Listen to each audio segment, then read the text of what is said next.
जमीनी विवादों में आपका नाम काफ़ी मऊ में चर्चित हो रहा था। किस विवाद में चर्चा में है मेरा नाम? एक केवल ठाकुर जी का नाम लेकर के कुछ लोग तमाम अनशन धरना प्रदर्शन करते हैं, जबकि मैं 1950 में ही ठाकुर जी की जो ज़मीन थी वो रामलला के नाम से, रामलाल जी के नाम से हो गई थी। कोर्ट ने फैसला दिया था। उसके बाद हमने 70 साल बाद उस ज़मीन की रजिस्ट्री कराई। 66 साल बाद मैंने रजिस्ट्री कराया। मुझे उस ज़मीन को लिए भी 4 साल हो गया। इसके बाद नाम आने का कोई विवाद में मतलब नहीं है, और कहीं तो विवाद में कोई मेरा नाम है नहीं। प्रशासन हमेशा उस जमीन को कब्जे करा, मतलब काफ़ी भारी पुलिस बल के साथ वहाँ मौजूद रहती है। भारी पुलिस बल के संजोग कहिए कि मेरे डिस्ट्रिक्ट के मुख्तार अंसारी हैं।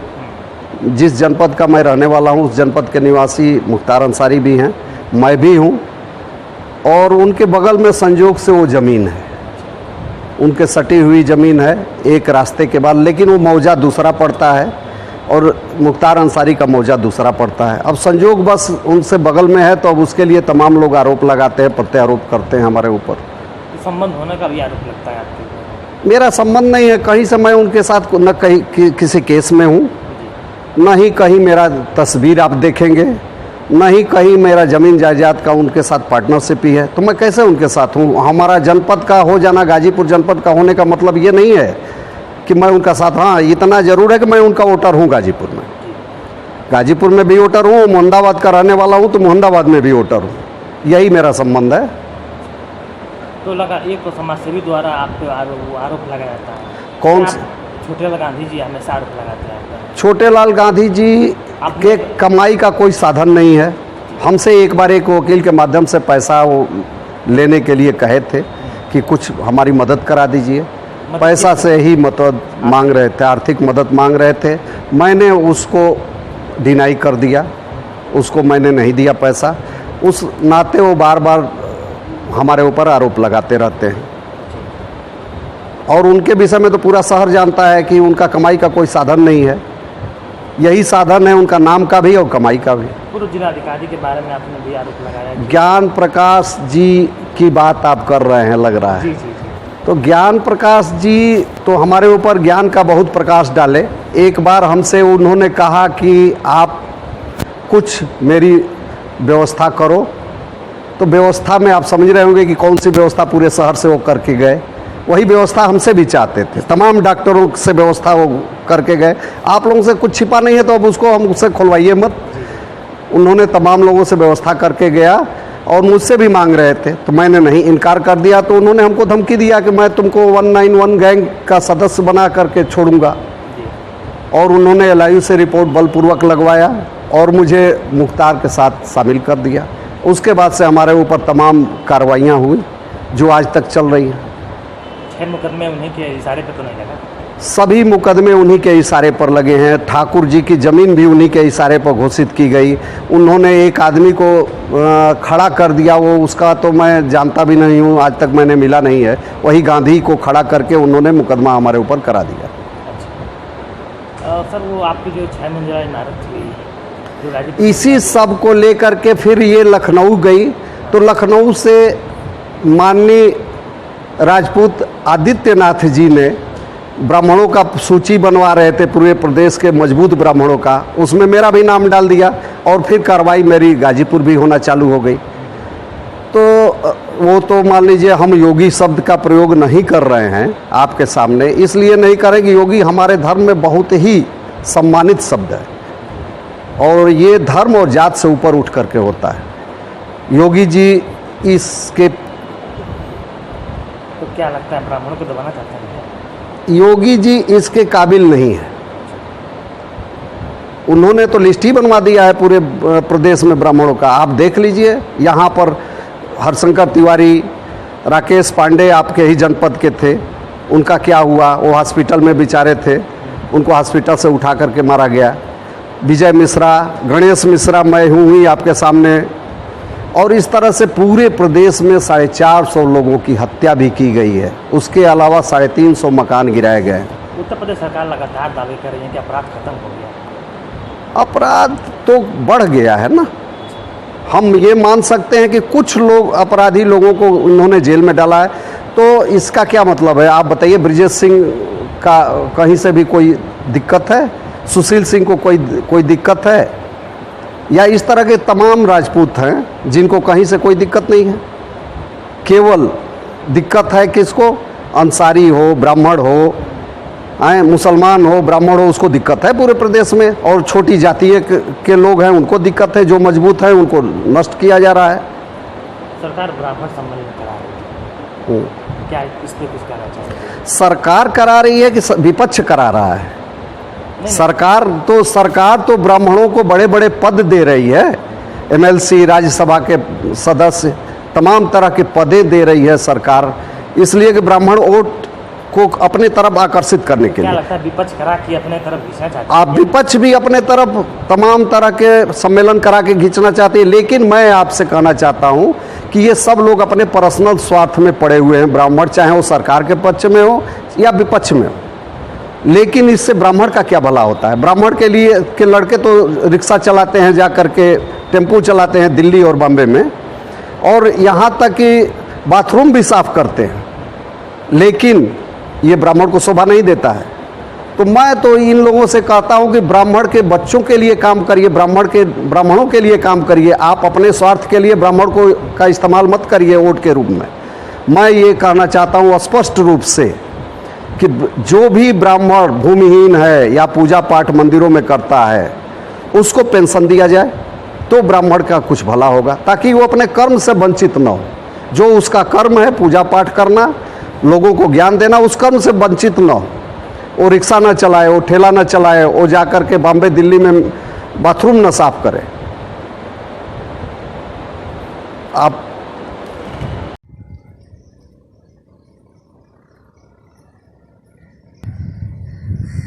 अंसारी से आपकी क्या अदावत?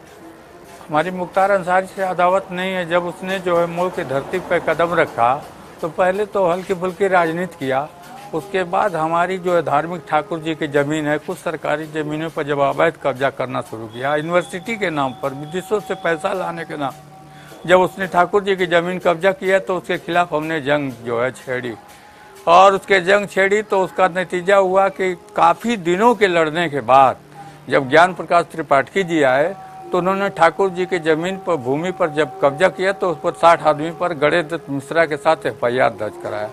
उसके बाद मुख्तार अंसारी के आदमी जो है बुनकर कॉलोनी में लगभग 50% है, वो भी कब्जा किए हुए हैं, उसकी भी हमने संघर्ष छेड़ रखा है। आज नहीं तो कल उस पर भी FIR होगा। रैनी में इसी तरह मुख्तार अंसारी के आदमियों द्वारा जो है भंडारण गृह के नाम पर गरीब किसानों की लगभग 5 बीघा जमीन जो है कब्जा किया हुआ है। उसके कब्जा से और उसको यहाँ रहने से खास करके यहाँ के राजनीतिक वर्चस्व पे काफ़ी प्रभाव पड़ा है। उसने इतना वर्चस्व काम किया है, और सबसे बड़ा नुकसान तो मुसलमान समाज पे जो है पड़ा है इसका, कि उसने कोई किसी को नेता उभरने ही नहीं दिया। उसने सारे लोगों के राजनीतिक को इस धरती पर समाप्त कर दिया, और 5 बार से लगातार यहाँ पर जो भूमाफिया जो है, डॉन जो है, विधायक बन के कब्जा किया हुआ है। आज मऊ की धरती की जनता जो है त्राह त्राह कर रही है, लेकिन मजबूरी है कि पैसा के बल पर, तो उसके तमाम जो है स्रोत हैं पैसा के। गणेश दत्त मिश्रा जो है, उसका जो है गाजीपुर का रहने वाला है, और वो काफ़ी बड़े बड़े 50-50 बीघा का प्लॉटिंग करता है, उसको बेचता है, उसका पैसा देता है। यूनिवर्सिटी की ज़मीन के नाम पे जो ठाकुर जी की ज़मीन को बेच रहा था 80 लाख मंडा के हिसाब से, जिस पर FIR हुआ है, ऐसे ही वो कार्य करता है और पैसा इसी तरह कमाता है। और मऊ की धरती पर आकर उसने तमाम गैर सरकारी काम जो है काम कर रहा है। छोटेलाल जी, मुख्तार अंसारी एक अपराधी है, गैंगस्टर है, माफिया है, विधायक है, बाहुबली है, आपको उससे डर नहीं लगता क्या? देखिए, ऐसा है कि सच कहने में डर नहीं है। सच के लिए डरने की कोई ज़रूरत नहीं है। जब सच के आदेश की आज़ादी के लिए सरदार भगत सिंह, राजगुरु सुखदेव ने फांसी के फंदों को चुम लिया, तो छोटेलाल गांधी एक छोटा सा कार्यकर्ता मऊ का लाल है, जो आप लोगों के शक्ति से, मीडिया वालों की शक्ति से आज सत्य को उठाने का काम करता है। और सत्य बात कहने का जज्बा रखता है। वो मुख्तार हो चाहे मुख्तार के आका हो, मैं डरने का काम नहीं करता। छोटे लाल जी, जब आपने इन मामलों को उठाया तो वो कभी कभी डरवाया भी होगा, धमकाया भी होगा, लालच भी दिया होगा पैसे का? नहीं, ऐसा नहीं। ये उसके लोग गुर्गे आप एक बार जो है वो गणेश दत्त मिश्रा पैसे की लालच कुछ देने का प्रयास किया। मैंने कहा कि ये पिस्टल रखे उसके अंदर डाल दूंगा। मेरा घर सैदपुर तहसील है, मैं गाजीपुर का रहने वाला हूँ, मेरी जन्मभूमि जो है गाजीपुर है, और गाजीपुर में नंदगंज से आगे मुख्तार तुम्हारे आका की हिम्मत नहीं है कि घुस जाए हमारे क्षेत्र में। मैं उस धरती का लाल हूँ, छोटे लाल मेरा नाम है। तो छोटे लाल जी, जब इस तरह की जब आपने मुहिम छेड़ी मुख्तार अंसारी के खिलाफ, तो उस समय क्या आपको डर नहीं लगा? अपने बीवी बच्चों का डर नहीं लगा? जैसे वो मरवा देता है, लोग कहते हैं कि वो मरवा देता है, अपने राजनीतिक दुश्मन को मरवा देता है, अपने आर्थिक समझ जो उसके आर्थिक साम्राज्य में नुकसान पहुंचाने का प्रयास करता है उसकी भी वो हत्या करवा दिया, जबकि ऐसी कई घटनाएं हुई थी। और आपने तो उसके एकदम मतलब हैमरिंग कर दिया। जैसे उसके सबसे बड़ी यूनिवर्सिटी का उसका सपना था, यहाँ पे एक बड़ा स्कूल डालने का प्लान था, मस्जिद भी उसने बनवा ही दिया है। लेकिन इस सब चीजों से क्या नहीं आपको कभी डर लगा? ऐसा है कि हमको डर नहीं लगता है, न परिवार को डर लगता है। हमारा शुरू से परिवार संघर्ष किया है, और हमने जो डीएम एसपी और मिनिस्टर जो है तमाम हमारे घर आते थे। हमारा परिवार हमेशा पुलिस में और प्रशासन के बीचों बीच रहा है, इसलिए ऐसे मतलब कि अपराधियों से हम लोगों को भय नहीं लगता। और जब जीना है तो फिर सर उठा के जीना है, फिर नहीं तो फिर जीने से फायदा क्या है। मुख्तार अंसारी जब यहाँ पे पहली बार विधायक चुना गया था तो उस समय उसके कर्म क्या थे, कैसे वो कार्य करता था उस समय? क्या वो देखिए, वो शुरू में आया तो वैसा कोई गलत काम नहीं किया, उसने केवल राजनीति किया और लोगों को जोड़ा और राजनीति में पैठ बैठाया। और जब पैठ बैठा लिया, मऊ के लोगों को जान गया कि मऊ के लोग पैसे पर बिकने वाले लोग हैं, तो ऐसे अपना जो है पैसा इन सबों को कमा कर, एक एक ठेकेदार हैं करोड़ों करोड़ रुपया कमाते हैं। और इसी मुंशीपुरा में जो हमारा मोहल्ला है 50,000 वोट है, इसमें 2 ठेकेदारों को लगाता है, कहता है कि आपको 50 लाख 1 करोड़ 5 करोड़ खर्चा करना है, हमको 50% वोट चाहिए। ऐसे लोगों को पैसा कमवाता है और इस प्रकार से वह चुनाव जीतता है। 5 बार से लगातार यही कर रहा है वो। तो क्या वो वोटों की राजनीति और जो लोकप्रियता है, क्या उसको कहा जाता है जो इतनी बार वो 4 बार विधायक बन गया, तो क्या वो पैसे के बल पे विधायक? हाँ, पैसे के बल पे हुआ है। और अब देखिए, छोटे लाल ही ऐसा व्यक्ति है मऊ की धरती पर कि मुख्तार अंसारी के खिलाफ बोल सकता है। और कोई अगर प्रधान अगर 50,000 रुपया ले लेता है तो उससे कहता है कि 10 वोट चाहिए और 10 वोट से कम नहीं चाहिए 1 वोट, तो वह जो है रोता है, गोड़ पकड़ के गिड़गिड़ाता है कि 10 वोट मुख्तार को दे दीजिए, नहीं तो मेरे परिवार को जान से मार देगा। इसलिए वह चुनाव जीतता है। राजेंद्र सिंह लोग जैसे ओम प्रकाश राजभर अपने रतनपुरा में गले में जो है रस्सी डालकर लोगों से कहा कि मुख्तार को गिलास पर वोट दे दीजिए, नहीं तो हम आपके दरवाजे पे अपना जान दे के मर जाऊंगा।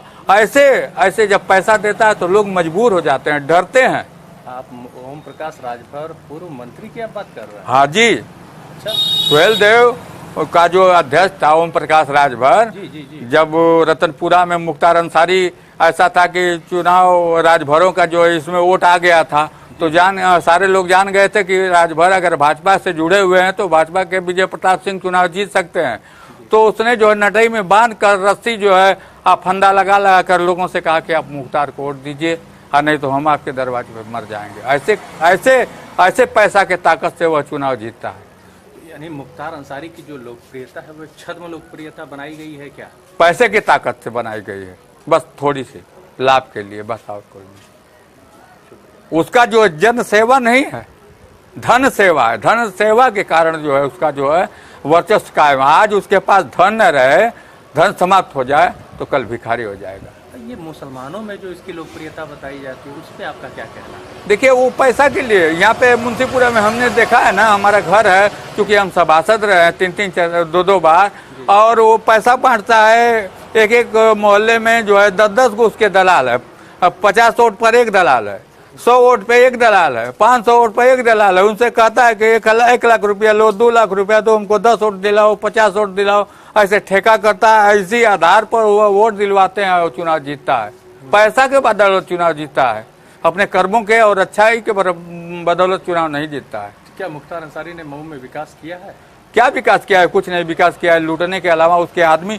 आज आज आज आपने मीडिया के माध्यम से देखा होगा कि तमाम उसके जो है, आज जो नगर पालिका में टाली से मट्टी गिराते थे ठेकेदार, वो अरबपति करोड़पति हो गए हम लोगों के सामने। 20 साल पहले वो टाली से मट्टी गिराते थे नगर पालिका में, 1 टाली 2 टाली, और आज जो है 50-50 करोड़ के उन सबों के पास बिल्डिंग कहाँ से आ गई? कहाँ से पैसा आया? कहाँ से कमाए? ये मुख्तार के लोग जो है, मुख्तार के नाम पर कोई उनका काम का जांच कराने वाला नहीं। कई काम तो ये नाला था 1 करोड़ रुपए का, यह नाला का निर्माण करा के मुंशीपुरा में जो पीछे मिलता है जाके दीवानी कचहरी में, उसका खा गया था पैसा। जब उसकी हमने आवाज उठाई तो महमूद ठेकेदार है, उसका जो है खास गुर्गा है, जो उसने रात में 20-20 मीटर 10-10 मीटर का ठेका देकर रात तक 24 घंटा में काम करा कर वो नाले का निर्माण कराया।